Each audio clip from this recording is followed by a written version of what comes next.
Magic Johnson, a real black billionaire who wasn't all freaked off, who actually made business. Let's give a shout out to Magic Johnson, that genuine black billionaire who didn't get caught up in all the wild stuff. Instead, he focused on building real businesses, like banking exchanges, and generating wealth right in black communities so that everyday black families could get the same chances as anyone else.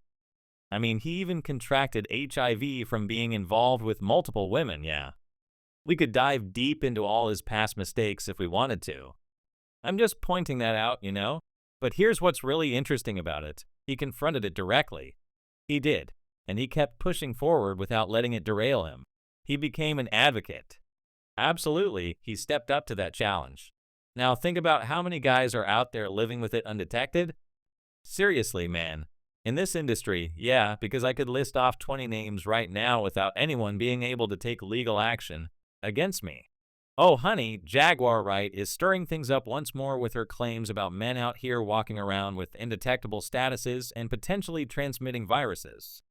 And you know how it goes when she starts naming people. She doesn't hold back, which I can confirm because I've been keeping tabs on this.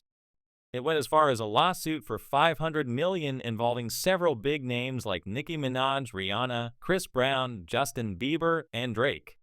That was quite the eventful evening in Calabasas. There are countless victims who've been holding out for some form of justice for what feels like forever. Justice for Kim Porter, for Justin Bieber, for Cassie, for Natanya Rubin, for Lil Rod, for Tierra Mari, and even Princess Love in a way. Justice for Biggie, Tupac, Nipsey Hussle, Pimp C, and my son Japani. I could go on forever without catching my breath.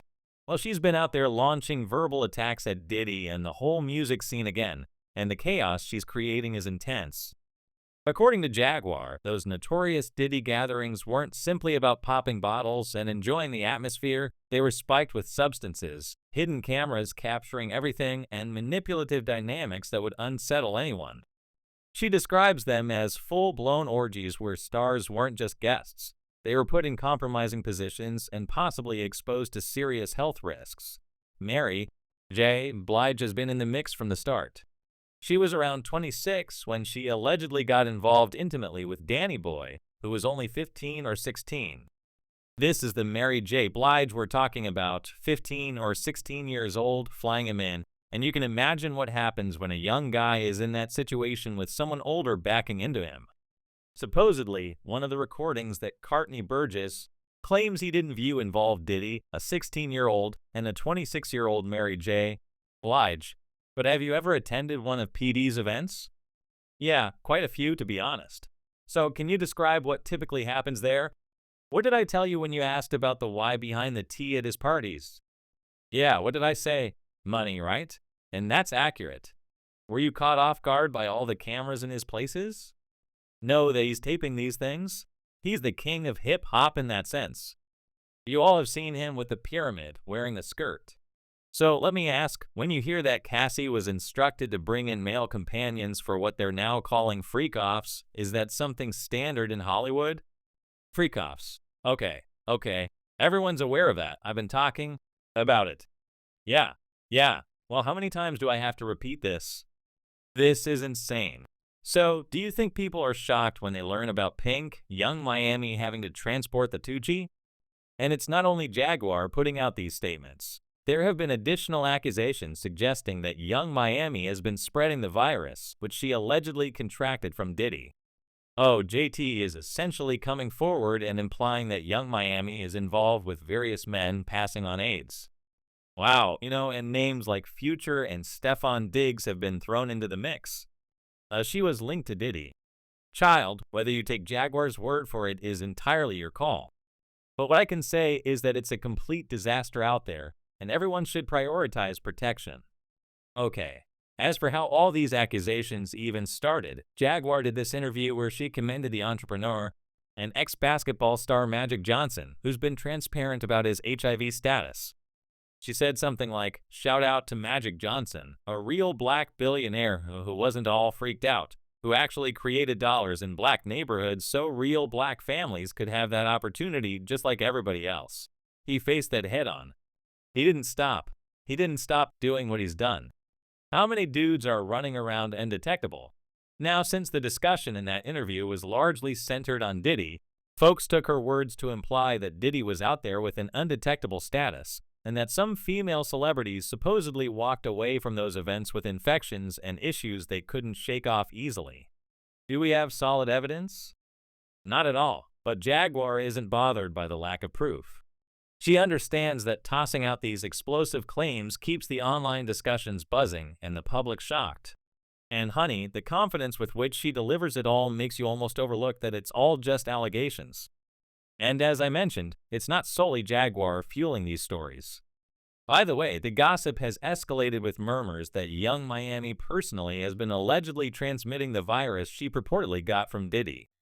Now, let's take a moment because that's an extreme claim without any backing. But you know how the online world operates. The rumors don't pause for verification. They just amplify the most scandalous narrative. I mean, it doesn't help that Young Miami has been prominently featured in Diddy's world for years. His companion, his city girl, his carrier, and the one who openly declared him as her partner, even as others were questioning the whole setup. You know, JT was the initial one to promote these claims about Carisha. She's the one who started hinting and circulating talk that Young Miami acquired the virus from someone distributing it. And if that's accurate, I mean, that's beyond mere drama. That's an outright betrayal of the city girl's image. Close friends turning into rivals, with JT allegedly exposing her rhyme partner's personal matters for everyone to pick apart. But that's not the end of it. The chatter also includes Young Miami, Saucy Santana, and even his former partner known as Chef D being entwined in this plot. And according to some, Diddy was concealing a diagnosis throughout their time together. Personally, I wouldn't be shocked if more than just fluids were exchanged at those freak-offs, because the accounts of what occurred are just outrageous. You all recall when Diddy faced indictment, law enforcement discovered not just 1,000 bottles of baby oil, but also 3 AR-15s at his homes in Miami and Los Angeles. These were apparently components of a broader scheme tied to Diddy's freak-offs, where he supposedly organized extravagant, drug-laced events.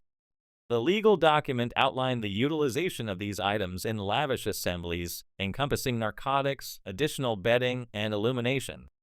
It further elaborated on how Diddy intimidated and pressured females and others in his circle to satisfy his wants, safeguard his image, and hide his actions. He was further charged with leveraging his employees, finances, and clout to construct his commercial domain, and in the end, an unlawful organization where he participated in various offenses, including compelled work, abductions, fire setting, corruption, and impeding justice. Authorities also highlighted how, on multiple instances starting at least around 2009 and persisting for years, Diddy abused women by, among other methods, hitting, striking with fists, pulling, hurling items at, and kicking them. Moreover, the charges stated that Diddy enticed women under the guise of romance and compelled them to take part in freak-offs via physical coercion and other tactics. The freak-offs were portrayed as intricate and staged intimate shows that Diddy supposedly orchestrated, oversaw during, and frequently captured digitally. It then described how Diddy's team would reserve hotel accommodations ahead and equip them with controlled substances, baby oil, lubricants, linens, and supplementary lights. Evidently, allegedly, these freak-offs might extend over days. And Diddy, along with the participants, would frequently get 4 treatments to recuperate from the exertion and substances involved. The identical 4 treatments he provided to his mother following likely several evenings of revelry. Anyway, there were additional specifics from Cassie's legal action, where she recounted in depth how Diddy was susceptible to explosive anger and subjected her to brutal behaviors in which he punched, kicked, and stomped her,